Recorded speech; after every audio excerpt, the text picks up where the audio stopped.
Okay, greetings and welcome to another Grenfell MediaWatch update. This edition is called The Rogue Prorogues, the report. Now, you probably know by now, the British Prime Minister, Boris Johnson, has actually decided to invite the chair of the Grenfell inquiry to publish his Phase 1 report on the 30th of October. Now, in many other normal circumstances, this would be a moment for cheer. But this rogue knows that the 30th of October is one day before Britain is due to leave the EU. And this is a matter of such constitutional significance that all media focus will be on that particular act, not whatever findings emerge, if any, in the Grenfell inquiry report. Now, Phase 2 is not due to start until next year, 2020.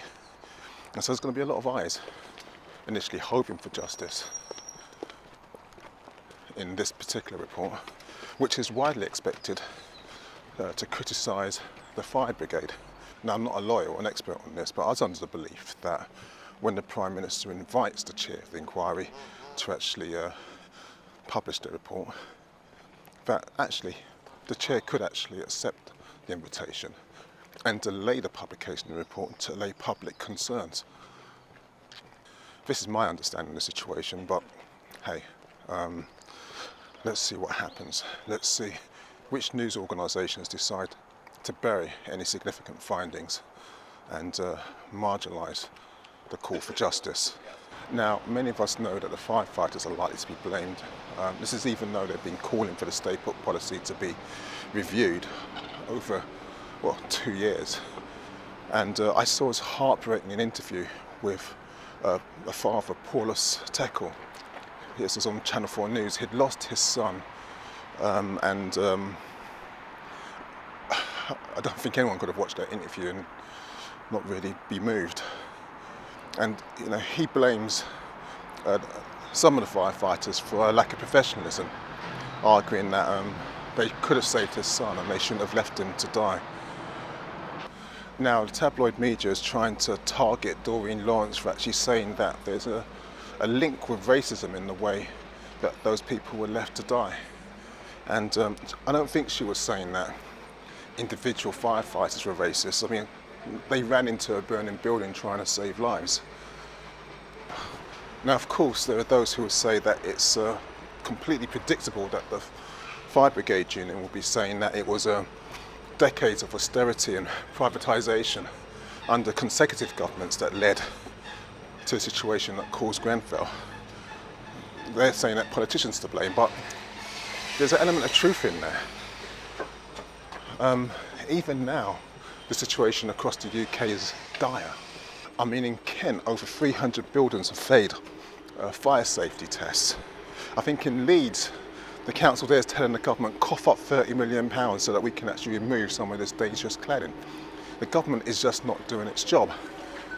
I mean, I know there's concerns about the soil test that it is actually published saying that everything is all clear, but I don't think we can trust this government. Now, I know the Home Secretary has recently announced that firms with cladding still on their property will be named and shamed, but we're not really interested in, in naming and shaming. I think what you want from a government housing minister is actually to do something. Naming and shaming is what the media is supposed to do. You're supposed to actually implement the change. And I can't stress this issue of safety enough. I mean, just over a month ago where I live, there was a fire in East London. And thankfully, nobody was harmed. A woman was saved and rescued. But we find out once again, the fire was fueled by cladding. Maybe not exactly the same type of cladding on the Grenfell Tower, but it really makes you think, how many more potential death traps are out there? I mean, let's get this straight.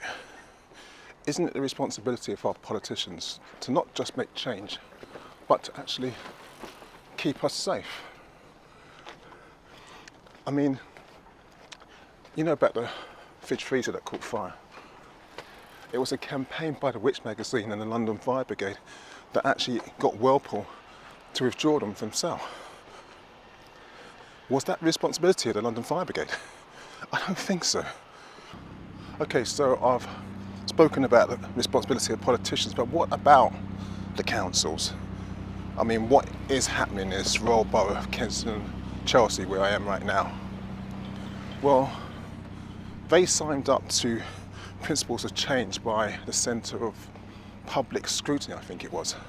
And they've said that, yeah, we're committed to making sure that we are transparent and we're going to do the right thing by everyone who's been affected. So one of the actions that they decided that they were going to do was abolish the Grenfell Scrutiny Committee. Do I really need to say anything? Well, we also know that disabled children and some former Grenfell children are being discriminated against. This is 5 to 7 year olds from playing in the communal garden in a West London residential block. So the change, we're moving from temporary accommodation to accommodation where actually you're facing levels of discrimination. I suppose in these economic perilous times, people just kind of accept discrimination, marginalisation, exclusion as the norm, right? Get over it. Got to deal with climate change. Racism is done. We live in a post-racial society. Islamophobia is no longer a thing, right? Don't even need an inquiry by the government to look into it. Don't need to look into Afrophobia. So, where are we now? And I literally have no idea where I am now. Out of the 201 families that were affected, 9 are still in temporary accommodation. It's taken 2 years, but slowly and surely the government, the council, getting its act together. Where my Grand Union Canal Paddington arm. Alright, let's try and not get knocked over. Anyway, what I suggest is that you listen to the excellent podcast called The Response, which does a piece on structural racism and explains quite eloquently exactly what is going on, what happened. It's quite emotional, it's quite heartbreaking to listen, but it's a great analysis, an important analysis that I think that you should really try and have a refresh on before the publication of the report, so that we're armed and prepared for if any media organisations attempt to bury it under the Brexit shenanigans. We won't let the rogue prorogue the report.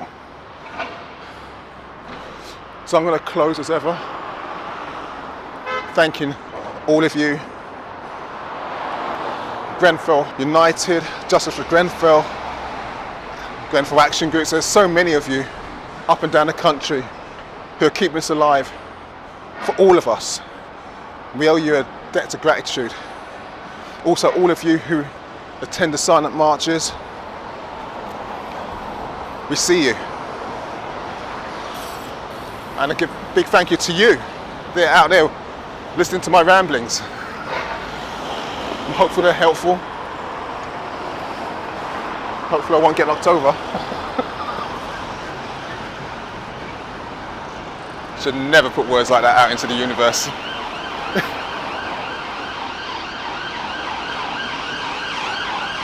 So what I'm going to say,